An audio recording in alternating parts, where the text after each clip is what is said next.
Hi friends, ನಮ್ಮ ಚಾನಲ್ಗೆ ಸ್ವಾಗತ. ನೀವಿನ್ನೂ ನಮ್ಮ ಚಾನಲ್ಗೆ ಸಬ್ಸ್ಕ್ರೈಬ್ ಆಗಿಲ್ಲ ಅಂದರೆ ದಯವಿಟ್ಟು ಸಬ್ಸ್ಕ್ರೈಬ್ ಆಗಿ. ಹಾಗೆ ಈ ಸೀರಿಯಲ್ ನಿಮ್ಗೆ ಇಷ್ಟ ಇದ್ದರೆ ಒಂದು ಲೈಕ್ ಕೊಡಿ. ಇಲ್ಲಿ ವಿಕ್ರಮ್ ವೇದನ ಮದುವೆ ಆಗೋದಕ್ಕೆ ಒಪ್ಪಿಸ್ತಾ ಇದ್ದಾನೆ.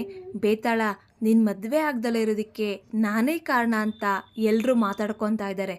ನಿನ್ನ ಮದುವೆ ಆದರೆ ಆ ಅಪವಾದದಿಂದ ನಾನು ಹೊರಗಡೆ ಬರ್ತೀನಿ ಅಂತ ಹೇಳಿದಾಗ ವೇದ, ಓ, ನಿನ್ನ ಮೇಲಿರೋ ಅಪವಾದನ ಕಳ್ಕೊಳ್ಳೋದಕ್ಕೆ ನನ್ನ ಮದುವೆಗೆ ಒಪ್ಪಿಸ್ತಾ ಇದೆಯಾ ಅಂತ ಹೇಳಿದಾಗ ವಿಕ್ರಮ್, ಇಲ್ಲ ಬೇತಾಳ, ನಿನ್ನ ಮೇಲಿರೋ ಕಾಳಜಿಗೆ ನಿನ್ನನ್ನು ಮದುವೆಗೆ ಒಪ್ಪಿಸ್ತಾ ಇರೋದು.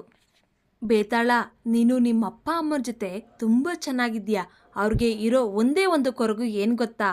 ಅವ್ರ ಮಗ ಸತ್ತಿದ್ದಲ್ಲ, ನೀನು ಒಂಟಿಯಾಗಿದೆಯಲ್ಲ, ಆ ನೋವು ಅವ್ರನ್ನ ತುಂಬ ಕಾಡ್ತಾ ಇದೆ. ಬೇತಾಳ, ನೀನು ಅವ್ರಿಗೆ ಎಲ್ಲನೂ ಕೊಟ್ಟು ಅವರು ತುಂಬ ಸಂತೋಷವಾಗಿದ್ದಾರೆ ಅಂತ ಅಂದ್ಕೊಂಡಿದ್ಯಾ. ಆದರೆ ಅವ್ರ ನಿಜವಾದ ಸಂತೋಷ ಯಾವುದ್ರಲ್ಲಿದೆ ಗೊತ್ತಾ? ನೀನು ಮದುವೆ ಆಗೋದ್ರಲ್ಲಿದೆ. ನೀನು ಕೈ ಮುಗ್ದು ಬೇಡ್ಕೊಂತೀನಿ ಬೇತಾಳ, ದಯವಿಟ್ಟು ಮದುವೆ ಆಗು ಅಂತ ಹೇಳಿದಾಗ ವೇದ, ಆಯಿತು ಬಿಡಪ್ಪ, ಆದ್ರಾಯ್ತು, ನೀನು ದಯವಿಟ್ಟು ಕೊರಿಬೇಡ. ಆಗ ವಿಕ್ರಮ್, ಬೇತಾಳ, ಯಾವಾಗಲೂ ಆಗೋದಲ್ಲ, ಮನಸ್ಸಿಗೆ ಬಂದಾಗ ಮದುವೆ ಆಗ್ಬಿಡ್ಬೇಕು. ನೋಡು ಬೇತಾಳ, ನೀನು ಮದುವೆ ಆದರೆ ಮಾತ್ರ ನಾನು ಮದುವೆ ಆಗೋದು, ಇಲ್ಲ ನಾನು ಒಂಟಿಯಾಗಿ ಇದ್ಬಿಡ್ತೀನಿ. ಈ ಪ್ರೀತಿ ಗೀತಿಯೆಲ್ಲ ಯಾವುದು ಬೇಡ, ನಾನು ಈಗಲೇ ಎಲ್ಲ ಮರ್ತು ಬಿಡ್ತೀನಿ ಅಂತ ಹೇಳಿದಾಗ ವೇದ, ಏನೋ ಮಾತಾಡ್ತಿದ್ಯಾ, ಸ್ವಲ್ಪ ನಿಂತ್ಕೊಳ್ಳೋ. ಅಲ್ಲ ಕಣೋ, ಉಚ್ಕಿಚ್ಚಿಡ್ದಿದ್ಯಾ, ಪ್ರೀತಿನೇ ಮರ್ತು ಬಿಡ್ತೀನಿ ಅಂತ ಹೇಳ್ತಾ ಇದೆಯಾ? ನಾನು ಮದುವೆ ಆದರೆ ನೀನು ಖುಷಿಯಾಗಿರ್ತೀಯಾ?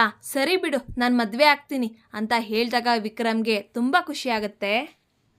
ಸರಿ, ನಿನ್ನ ಮದುವೆ ಯಾವಾಗ ಅಂತ ಹೇಳಿದಾಗ ವಿಕ್ರಮ್, ನೀನೀಗ ಮದುವೆಗೆ ಒಪ್ಕೊಂಡಲ್ಲ, ಆ ಹುಡುಗಿನ ಕರೆಸ್ತೀನಿ, ಆಮೇಲೆ ಮದುವೆ ಮಾತುಕತೆ ಮಾಡೋಣ ಅಂತ ಹೇಳಿದಾಗ ವೇದ, ನೀನು ನಿಜವಾಗ್ಲೂ ಪ್ರೀತಿಸ್ತಾ ಇದೆಯಾ ಅಥವಾ ಇದು ನಾಟಕನಾ? ಆಗ ವಿಕ್ರಮ್, ನಾನು ಯಾಕೆ ಡೌ ಮಾಡಲಿ, ನೀನು ನನ್ನ ಕಣ್ಮುಂದೆ ಇರೋದು ಎಷ್ಟು ನಿಜನೋ ನಾನು ಹುಡುಗಿನ ಪ್ರೀತಿಸ್ತಾ ಇರೋದು ಅಷ್ಟೇ ನಿಜ. ಆಗ ವೇದ, ಸರಿ ಆಯಿತು, ಅವಳ ಫೋನ್ ನಂಬರ್ ಕೊಡು ಅಂತ ಹೇಳಿದಾಗ ವಿಕ್ರಮ್, ಹೇಗಿದ್ರೂ ನೀನು ನನ್ನನ್ನು ಹಳ್ಳಕ್ಕೆ ತಳ್ತಾ ಇದೆಯಲ್ಲ, ಅವಳನ್ನ ಬೇಗ ಮದುವೆಗೆ ಒಪ್ಪಿಸಿ ನಿನ್ನನ್ನು ಹಳ್ಳಕ್ಕೆ ತಳ್ಳಿಬಿಡ್ತೀನಿ.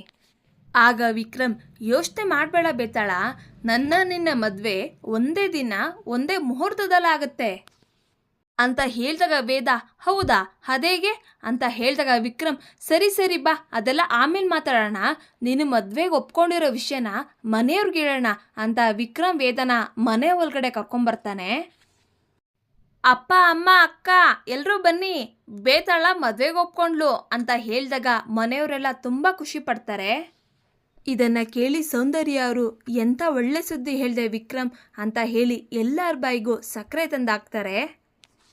ಆದರೆ ವೇದ ಮದುವೆಗೆ ಒಪ್ಕೊಂಡಿರೋ ವಿಚಾರನ ಕೇಳಿ ದೇವಕಿ ಅವ್ರಿಗೆ ತುಂಬ ಹೊಟ್ಟೆ ಉರಿತಾ ಇರುತ್ತೆ. ಆಗಲಿ, ವೇದ ಮದುವೆ ಒಪ್ಕೊಂಡವಳೆ ಅಂತಲೇ ಆಗಲಿ, ಆದರೆ ಮದುವೆ ಮಾಡಲಿಕ್ಕೆ ದುಡ್ಡು ಎಲ್ಲಿಂದ ತರ್ತೀರಾ ಅಂತ ಕೊಂಗ್ ತೆಗಿತಾರೆ. ಇಲ್ಲಿಗೆ ಸಂಚಿಕೆ ಮುಕ್ತಾಯಗೊಳ್ಳುತ್ತೆ. ದಯವಿಟ್ಟು ನಿಮ್ಮ ಮನಸ್ಸುಗಳನ್ನು ಕಮೆಂಟ್ ಮಾಡಿ.